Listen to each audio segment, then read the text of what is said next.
안녕하세요. 리드런의 독서 감상실에 오신 것을 환영합니다. 지난 영상에서 우리는 조선 12대 인종과 13대 명종 그리고 문정왕후를 살펴봤습니다. 효성이 지극했던 인종은 계모 문정왕후가 준 떡을 먹은 뒤 얼마 안 있어 죽게 됩니다. 즉위한 지 1년도 되지 않아 인종이 죽자 이복 동생인 12살 명종이 왕위를 이어받았고 어린 명종을 대신해 그의 어머니 문정왕후가 수렴청정을 시작합니다. 정권을 잡은 문정왕후와 그녀의 동생 윤원영은 을사사화와 양재역 벽서 사건을 통해 반대 세력인 윤임을 비롯한 대윤 세력들을 모두 제거했습니다. 그리고 시간이 흘렀습니다. 문정왕후도 죽고 윤원영도 죽고 이제 명종도 자신의 뒤를 이을 후사를 생각할 때가 되었습니다. 명종에게는 아들 순애세자가 있었으나 14세의 나이에 병들어 죽었고 그의 이복 형님이자 선왕이었던 인종에게는 자식이 한 명도 없었습니다. 명종은 자신의 뒤를 이을 후대왕을 아버지 중종과 후궁 사이에서 태어난 후손들 중에서 찾았고 중종과 창빈 안씨 사이에서 태어난 덕훈군의 자식들이 그의 눈에 들어왔습니다. 인종과 명종은 중종이 정실 왕비들에게서 얻은 적자들이었고 덕훈군은 후궁에게서 얻은 서자였습니다. 즉 명종과 덕훈군은 배다른 형제였지요. 이런 덕훈군에게는 3명의 아들이 있었습니다. 이들 중 막내 하성군이 2명의 형을 제치고 명종의 다음 왕이 되니 그가 바로 조선 14대 임금 선조입니다. 선조는 어릴 적부터 무척 똘똘했습니다. 하루는 명종이 덕훈군의 세 아이들을 불러 임금이 쓰는 모자인 익성관을 벗어주며 써보라고 했습니다. 위의 2명의 형은 거리낌 없이 익성관을 받아 쓰고 좋아했는데 하성군은 쓰지 않고 가만히 있었습니다. 명종이 왜 쓰지 않는지 묻자 하성군은 임금이 쓰시는 것을 어찌 감히 신하가 쓸 수 있겠느냐는 대답을 해 명종을 놀라게 했습니다. 그 사건 이후 명종은 하성군을 더욱 마음에 들어했고 명종이 죽자 하성군이 왕위에 오르게 됩니다. 이렇게 선조의 시대가 시작됩니다. 선조의 제위기간은 1567년부터 1608년으로 약 41년, 조선의 임금들 중 4번째로 긴 제위기간입니다. 선조를 나타내는 키워드는 다음과 같습니다. 1. 최초의 반기 출신 임금. 2. 사림의 집권과 붕당의 시작. 3. 정여림 모반 사건과 기초곡사. 4. 동인은 다시 북인과 남인으로. 5. 임진왜란과 이순신 정도입니다. 먼저 볼 키워드는 조선 최초의 반기 출신 선조입니다. 우선 반계라는 말을 먼저 알아야겠군요. 반계란 직계와 대비되는 말입니다. 통상적인 의미의 직계는 할아버지, 아버지, 아들, 손자와 같이 조부로부터 손자에게로 수직으로 이어지는 관계이고 이는 다시 나를 기준으로 아버지, 조부 등 위쪽으로 올라가는 혈족인 직계 존속과 아들, 손자 등 아래쪽으로 내려가는 혈족인 직계 비속으로 구분합니다. 반계는 형제, 조카 등과 같이 공통의 조상으로부터 갈라지는 관계를 말합니다. 왕위는 통상적으로 적자, 서자 등 아들이나 아들이 없을 경우 손자 등 직계 비속이 계승하는 게 일반적이지만 왕에게 후사가 없을 경우 어쩔 수 없이 형제나 삼촌 등 반계 혈족이 계승하는 경우도 있었습니다. 원론적으로 이것을 반계 혈족이 계통을 이었다 하여 반계의 승통이라 합니다. 그런데 왜 선조에게 조선 최초의 반계의 승통이라는 수식어가 붙었을까요? 1대 태조부터 6대 단종까지는 모두 직계 혈족, 직계 승통이었습니다. 그러다가 7대 세조가 자신의 조카 단종을 몰아내고 왕위에 올랐으니 사실상 조선 최초의 반계 승통은 세조라고 보는 게 맞을 것 같은데 세조를 반계 승통이라 말하지 않습니다. 사실상 찬탈이었기 때문에 그러는 것 아니냐는 이야기도 있지만 자연스럽게 이복 형제 간의 왕위가 이어진 12대 인종과 13대 명종을 두고도 반계 승통이라 하지 않는 것을 보면 다른 이유가 있어 보입니다. 왜 전형적인 반계 혈족인 조카와 삼촌, 형제관계로 계승을 반계 승통이라 표현하지 않았을까요? 그것은 조선 역사에서 반계 승통은 그 의미가 조금 한정적이기 때문입니다. 조선 역사에서의 반계 승통이라 함은 현재의 왕에게 왕비와의 사이에서 나온 적자든 후궁과의 사이에서 나온 서자든 아니면 손자든 왕위를 물려줄 직계 비속이 단 한 명도 없는 경우에 자신의 아버지와 후궁 사이에서 나온 후손들에게 왕위가 넘어가는 것을 한정해서 가리키는 말입니다. 선조, 인조, 영조, 철종, 고종 등이 모두 다 그런 경우입니다. 만일 위의 경우에도 자신의 아버지와 정실 왕비 사이에서 나온 후손에게 왕위가 넘어간다면 이것도 반계승통이라고 표현하지 않습니다. 인종에서 명종으로 넘어가는 경우가 바로 그런 경우지요. 자, 이렇게 중종과 후궁 사이의 후손인 선조가 명종을 이어 왕이 됩니다. 선조가 왕이 되자 그의 아비 덕훈군은 덕흥대원군이라고 불렀습니다. 조선 최초의 대원군이었죠. 대원군이란 자신의 아들이 반계승통되어 왕으로 즉위할 경우 왕의 아버지에게 붙여지는 호칭이었습니다. 고종의 아버지인 흥선대원군도 이런 경우였습니다. 이렇게 조선 최초의 반계승통은 선조의 컴플렉스가 되었고 이는 자신의 후계자를 선정할 때 서자인 광해군을 반대하는 이유가 되기도 했습니다. 두 번째 키워드는 사림의 집권과 붕당의 시작입니다. 붕당은 한자로 무리붕, 무리당입니다. 즉 무리를 지어 당을 형성한다는 것인데요. 붕당을 이야기하기 위해서는 먼저 사림 세력을 알아야 합니다. 왜냐하면 붕당은 사림 세력 내에서 학맥과 정치적 입장에 따라 형성된 무리들을 말하기 때문입니다. 사림을 이야기하기 위해 조선 개국 당시 상황을 잠시 들여다보겠습니다. 고려 말 개혁을 하자는 새로운 세력, 신진사대부들이 등장했습니다. 이들은 새 나라를 건설하자는 급진 개혁파와 고려를 유지한 채 새로운 개혁을 시도하자는 온건 개혁파로 나뉘게 됩니다. 급진 개혁파에는 정도전이 있었고 온건 개혁파에는 정몽주가 대표적입니다. 급진 개혁파들의 주장대로 결국 조선이 건국되었고 이들은 이때부터 공로를 인정받아 조선 조정을 이끌어가는데 역사는 이들을 가리켜 으뜸원, 공로훈, 앳구, 신하신을 써서 원훈 구신이라고 했고 이를 다시 훈구파라고 줄여 말했습니다. 이후 훈구파는 계유적 난을 통해 정권을 쟁취한 세조의 공신들을 가리키는 말로 한정하여 해석하기도 하지만 여하튼 조선 건국 이후부터 조정을 이끌어갔던 공신 세력들과 그 후손들을 통칭하는 말로 생각하면 되겠습니다. 이에 반해 살인파는 온건 개혁파의 후예들입니다. 고려를 유지한 채 개혁해야 한다고 주장했던 선비들인지라 조선이 건국되자 이들은 조정에 남을 수 없었겠죠. 저마다 자신들의 고향으로 내려가 조용히 후학을 양성하고 학문을 연구했습니다.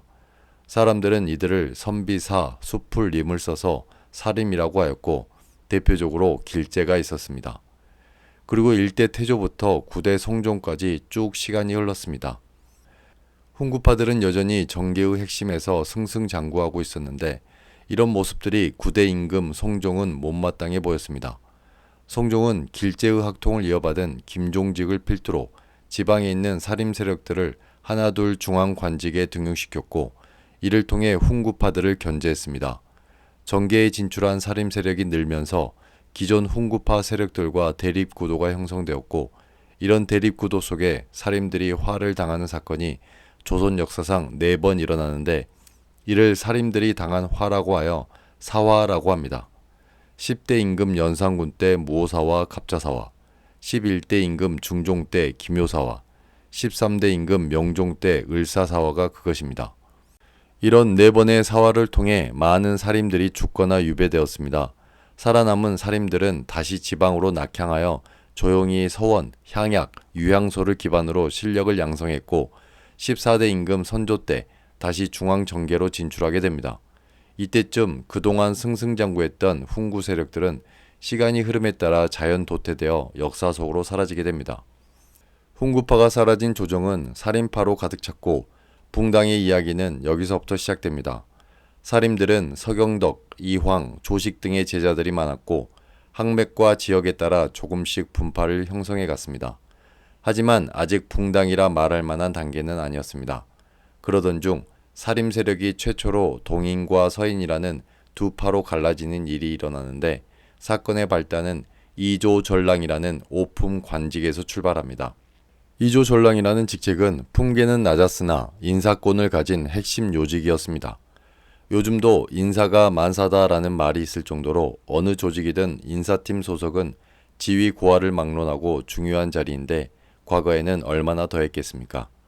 이러한 이조전랑이라는 자리에 김효은이라는 젊은 관료가 물망에 올랐는데 심의겸이라는 관료가 김효원은 명종 시절 소윤 세력들과 가까운 사이였다는 이유로 이를 반대하고 나섰습니다. 김효원 입장에서는 심의겸이 자신을 공개적으로 반대하니 기분이 좋을 리 없었겠죠.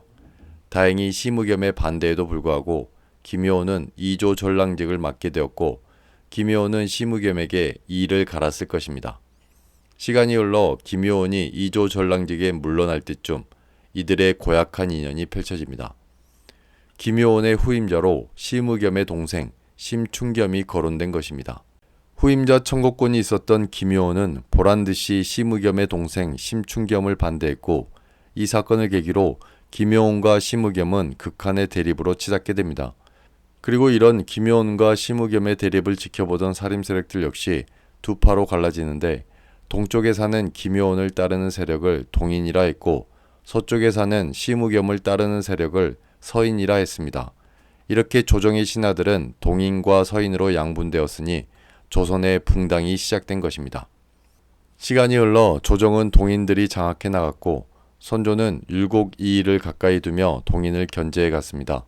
이의는 동인과 서인의 화합을 위해 노력했고 외란에 대비하여 10만 양병설 등을 주장하기도 했지만 선조는 크게 귀담아 듣지 않았습니다.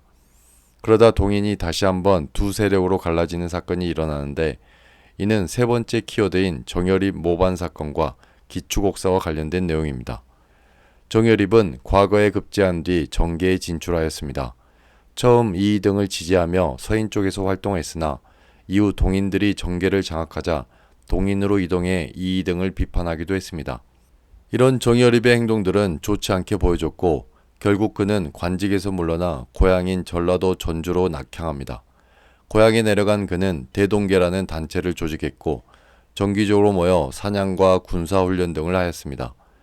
이런 내용은 정여립이 역모를 꾸미고 있다는 이야기로 선조에게 보고되었고 조정은 급히 정여립 체포대를 보냈습니다. 정여립은 저항 한번 해보지 못하고 광군에게 쫓기다 전라도 진안 죽도에서 자살하게 됩니다. 정여립은 당시 동인계열의 사람이었던지라 선조는 정여립과 조금이라도 관련 있는 동인계열 사람들을 모두 잡아가뒀고 자연스레 동인들은 큰 타격을 받게 됩니다. 선조는 서인의 수장인 송광정철에게 이 사건의 전모를 밝히라고 지시했고 주동자가 사라진 역모 사건이기에 수사는 주위 사람들의 진술에 의존할 수밖에 없었습니다. 그 진술은 고문과 강압 속에 진행되었고 꼬리에 꼬리를 물며 관련자들은 증가하였습니다. 그러던 중 길삼봉이라는 자가 정여립 위에서 역모를 지휘했다는 진술이 나왔습니다. 수사는 길삼봉이 누군지에 초점이 맞춰지게 됩니다. 수많은 동인 강경파 정치가들이 길삼봉으로 몰려 죽어나갔지만 끝내 길삼봉이 누군지 알 수 없었습니다. 이 사건으로 옥에서 죽어나간 숫자만 1000여 명이 넘었다고 하니 이를 기축년의 옥사라고 하여 기축옥사라고 합니다. 소설가 김훈이 이순신을 소재로 쓴 칼의 노래라는 작품에도 다음과 같은 길삼봉에 대한 이야기가 나옵니다. 정여립이 자살하자 길삼봉의 헛개비는 실체로 둔갑했다. 길삼봉은 1000명이 넘었으나 길삼봉이 누구인지는 아무도 몰랐다. 정여립 모반 사건이 진짜 역모를 일으키려 했던 사건이었는지 아니면 동인들을 견제하기 위해 서인 세력들이 만든 작전이었는지에 대해서는 여전히 많은 논란이 있습니다. 그리고 기축옥사를 주도했던 송광정철은 고등학교 국어 시간에 많이 나오는 관동별곡, 삼인곡 등을 지은 시인이기도 했습니다.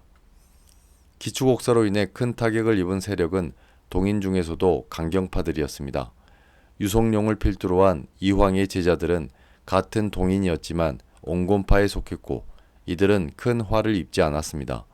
동인 강경파들은 정철에게 복수할 날만을 손꼽아 기다렸는데 드디어 정철이 선조의 눈밖에 난 일이 벌어집니다.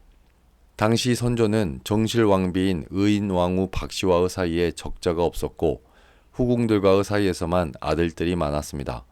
당시 좌의정 정철은 세자 책봉할 때가 되었다고 판단하여 후궁의 아들들 중 가장 현명했던 광해군이 적당하다고 선조에게 얘기했는데 그것이 선조의 아픔을 건드린 꼴이 되었습니다. 자신이 후궁의 후손이었기에 늘 반계승통에 대한 컴플렉스가 있었던 선조는 자신의 후계자는 정실 왕비에게서 난 적자이기를 바랬습니다. 아직 자신이 젊고 시간이 있으니 기다려서 적자가 나오면 세자 책봉하면 되는데 좌의정 정철이 서자인 광해군을 세자로 책봉해야 한다고 주장했던 것입니다. 사실 이것은 정철의 독단적인 생각이 아니었고 우의정 유승룡과 협의된 내용이었는데 정철이 입 밖에 먼저 내어 독박 쓴 경우였습니다. 이렇게 서인의 수장 정철은 선조의 눈밖에 나게 되고 정철에게 복수의 칼을 갈고 있던 동인 강경파들은 때를 놓치지 않고 정철을 탄핵하라 상소했습니다. 정철은 좌의정에서 파직되었고 귀양 보내집니다. 그에 대한 처벌을 놓고 동인 내부에서는 죽여야 한다는 강경파와 이 정도면 됐다는 온건파로 나눠졌습니다. 이때부터 사람들은 동인 강경파를 북인이라 하였고 온건파를 남인이라 불렀습니다. 그리고 정철이 귀양 가서 임금을 그리며 지었던 시가 바로 삼이인곡입니다. 하나의 살림 세력들이 이조 전랑직으로 다투면서 서인과 동인으로 갈라졌고 다시 동인이 정여림 모반 사건의 수사 책임자였던 송강 정철을 어떻게 처벌해야 하느냐를 두고 강경파인 북인과 온건파인 남인으로 갈라진 것입니다. 여기까지의 붕당은 모두 선조 때 진행된 것이고 이후 숙종 때 서인이 노론과 소론으로 갈라지면서 조선 붕당의 계보가 완성됩니다. 이후 새로운 왕들이 즉위할 때마다 각 붕당들은 전국의 주도권을 잡기 위해 대립했고 상호 비판과 견제 속에 조정을 이끌어갔습니다.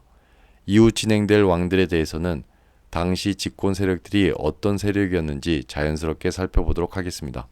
이제 마지막으로 임진왜란이 남아있는데 임진왜란은 양이 방대하여 별도의 영상을 통해 다루도록 하겠습니다. 오늘은 여기까지 하겠습니다. 구독, 좋아요, 알림 설정, 그리고 댓글은 큰 힘이 됩니다. 감사합니다.